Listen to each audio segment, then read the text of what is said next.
बहुत सारे स्टूडेंट का मेरे पास एक ही क्वेश्चन फ्रीक्वेंट, और मैं सबको मैसेज में रिप्लाई कर रहा कि हर स्टूडेंट मुझसे एक ही चीज पूछ रहा है, सर एक बात बताओ सर, टैक्सेशन सब्जेक्ट में इतनी मेहनत, इतनी प्रैक्टिस, इतना रिवीजन, इतना सब कुछ करना, फिर भी टैक्स में सर हमारा 40 से 50 के बीच में रह जाता है कभी, और कभी तो सर 30 से 40 के बीच में रह जा रहा है। हम 60 तक क्यों नहीं पहुंच रहे हैं टैक्सेशन में? हमें भी पहुंचना है सर। जब हम अकाउंट्स में ला सकते हैं, लॉ में आ जा रहा है सर, कॉस्ट में आ जा रहा है, बाकी सब्जेक्ट्स में आते हैं, टैक्स क्यों क्यों टैक्स में हमारे मार्क्स जा ही नहीं रहे 60+? तो अगर आप ये वीडियो एंड तक देखते हो तो मैं आपको इसका सॉल्यूशन बताता हूँ। सर एक बात समझो, और आप ये सभी स्टूडेंट समझेंगे, ठीक है? ये सभी के लिए बहुत काम की बात है जो मैं बताने वाला हूँ सर। और इतने सारे स्टूडेंट से मैं बात किया है, मैंने सबके आरटीआई से कॉपी देखा है और एनालाइज किया है कि स्टूडेंट की बेसिक मिस्टेक्स क्या है, और उन मिस्टेक्स को मैंने 3 ब्रॉड कैटेगरी में डिफाइन किया है सर, कि मेरे को जो लगता है ये सबसे बड़ी मिस्टेक्स है जो स्टूडेंट कर रहे हैं। तो आपको आराम से सुनना है, ध्यान से सुनना है सर। अब बहुत सारे स्टूडेंट क्या कर रहे हैं, ध्यान से सुनना। सबसे फर्स्ट थिंग, जो स्टूडेंट, ध्यान से सुनना, जो स्टूडेंट 30 से 40 के बीच में, ठीक है, जो स्टूडेंट 30 से कम है, वो स्टूडेंट तो समझ लो सर कि उस स्टूडेंट को बहुत ही प्रैक्टिस की जरूरत है, उसको प्रैक्टिस की बहुत जरूरत है, ठीक है? मतलब ये स्टूडेंट ने तो प्रॉपर प्रैक्टिस की ही नहीं है। और अगर, अच्छा प्रैक्टिस भी आजकल स्टूडेंट से, मैंने एक स्टूडेंट से पूछा सर प्रैक्टिस करते हो? बोले हाँ सर बहुत प्रैक्टिस करता हूँ। मैं बोला अच्छा कैसे प्रैक्टिस कर रहे हो? बोले सर सब आंसर ऐसे कैलसी में निकालता हूँ, हो गया। मैं बोला वाओ, तो एग्जाम में भी आप कैलसी अटैच करके आ जाना, एग्जाम पेपर में हो जाएगा। वाओ सर, ऐसा नहीं होता है sir. I am not saying हर एक आंसर लिखो, बट यार हर चैप्टर का 2-4 तो लिखो सर। अगर आप 2 या 4 ही नहीं लिख रहे हो, बड़े बड़े लिख लो। नहीं लिखोगे, लिखने का तरीका समझ नहीं आएगा, वहां हाथ नहीं चलेगा सर। आंसर पता होगा बट हाथ नहीं चलेगा सर कि कैसे लिखना चाहिए, स्टार्ट क्या होना चाहिए। ये बेसिक मिस्टेक्स होती है। और फिर क्या होता है पता है सर, एग्जाम में हमारा टाइम निकल जाता है, फिर हमें पता ही नहीं चलता, ओ माय गॉड इतना टाइम निकल गया हमारा, ये कैसे होगा सर? ये होता है स्टूडेंट्स के साथ, ये बहुत सारे स्टूडेंट के साथ है।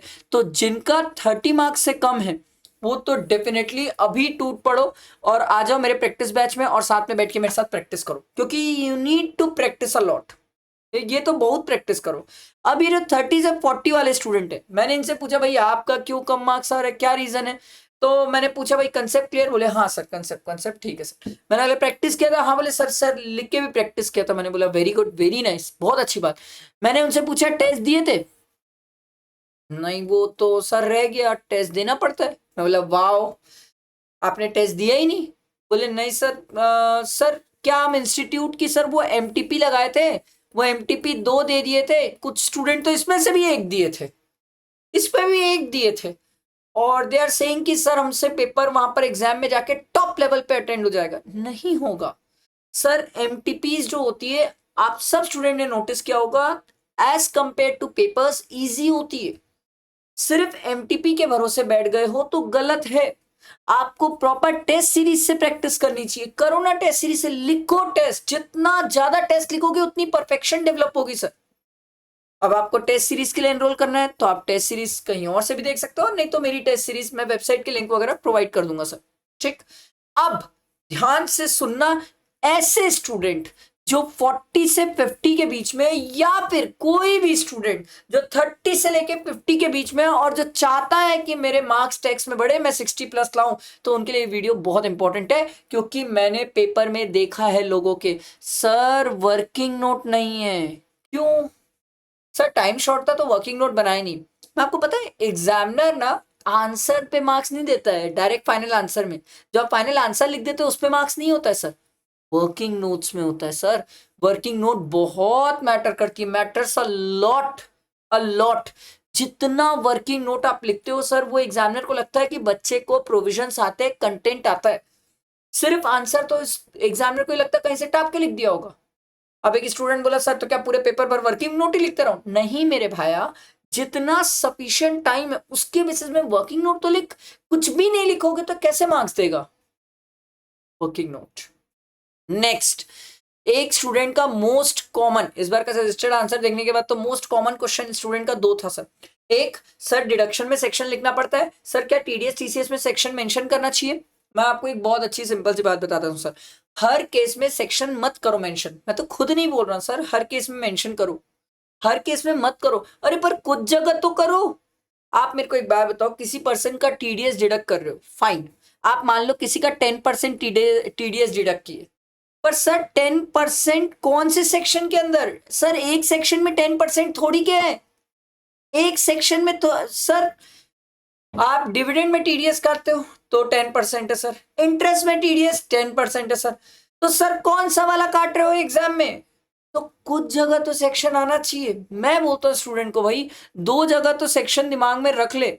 एक भाई टीडीएस टीसीएस, यहां सेक्शन का बहुत रिलेवेंस है, और एक होता है डिडक्शन सर, जहां पर आपका सेक्शन का रिलेवेंस है।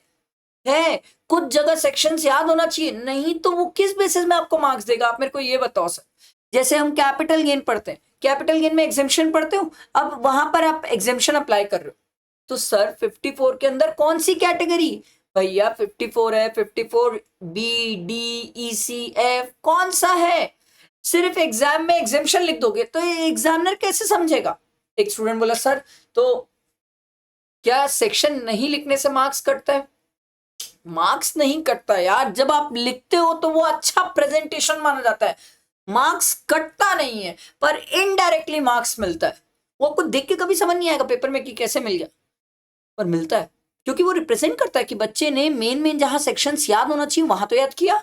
ये तो पता कैसे चलेगा सर? आप समझो, लिटरली समझो।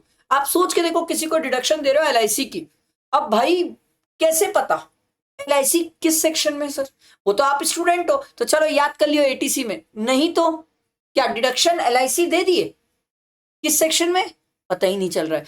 ये कुछ बातें समझो, आपके कहां कहां मार्क्स कट रहे हैं ना, ये मैं बता रहा हूं आपको। और नेक्स्ट है प्रेजेंटेशन।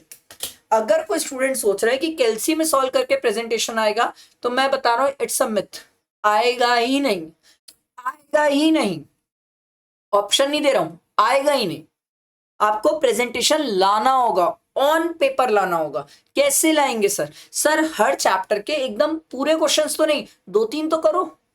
मैं क्लास में बैठ के ऑलमोस्ट इनकम टैक्स में 599 क्वेश्चंस और जीएसटी में अप्रोक्सीमेटली 400-500 क्वेश्चंस कराता हूं। मैं बोल रहा हूं पूरे मत लिख भाई, दो चार तो लिख।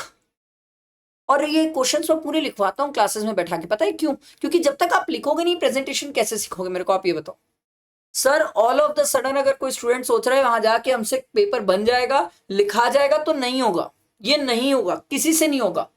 जब तक आपने घर में एक बार बैठ के टीडीएस के आंसर फ्रेमिंग नहीं सीखी, रेसिडेंशियल के आंसर फ्रेमिंग नहीं सीखी, सर आपने पीजीपी के वो टोटल इनकम के क्वेश्चन की फ्रेमिंग नहीं सीखी, नहीं हो पाएगा, नहीं होगा।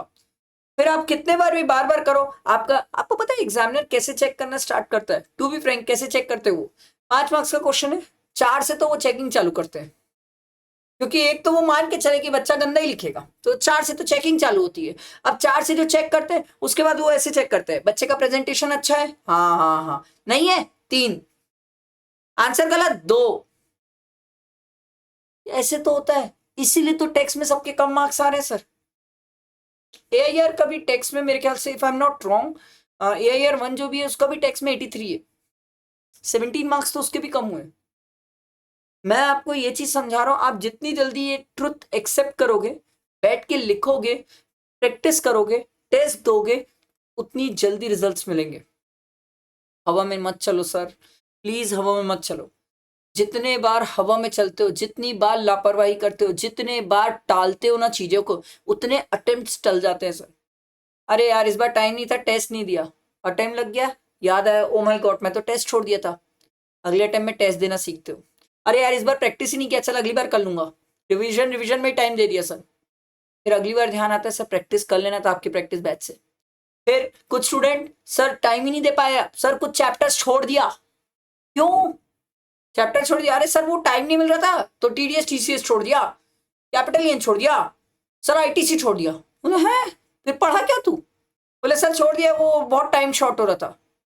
एक बात याद रखना सर, जितना आप चीजों को शॉर्ट करने की कोशिश करोगे, कंजेस्टेड करने की कोशिश करोगे, या जितना आप चीजें छोड़ोगे या लापरवाही करोगे, वो पूरे एफर्ट्स ना आपको अगले अटेम्प्ट में इंस्टीट्यूट करवा देता है सर। और अगर ये मेरी बात समझ रहे हो ना सर, तो ये बहुत सारे स्टूडेंट वो समझेंगे जो रिपीट हुए हैं। रिपीटर्स एकदम दिल से ही मेरी बात समझेंगे सर, क्योंकि कहीं ना कहीं तो वो लापरवाही करें सर, जिसके कारण ये दिक्कत आई है सर। आई होप मेरी बात समझ आई होगी। Still if you want to discuss anything, ये मेरा नंबर है, आप जरूर शेयर कर सकते हो सर, फ्रेंड्स को भी शेयर कर सकते हो, और आप भी कनेक्ट कर सकते हो व्हाट्सएप में, मैं आपको डेफिनेटली रिप्लाई करूंगा सर। ठीक है, आई होप मेरी बात क्लियर होगी, अब तो समझ गए होगे और अब सिंसियरली बैठ के पढ़ रहे होगे। सर पढ़ने वाले दिन आ गए, मजाक मस्ती छोड़ो, मन लगा के पढ़ना स्टार्ट करो वापस। ठीक है, चलो, थैंक यू।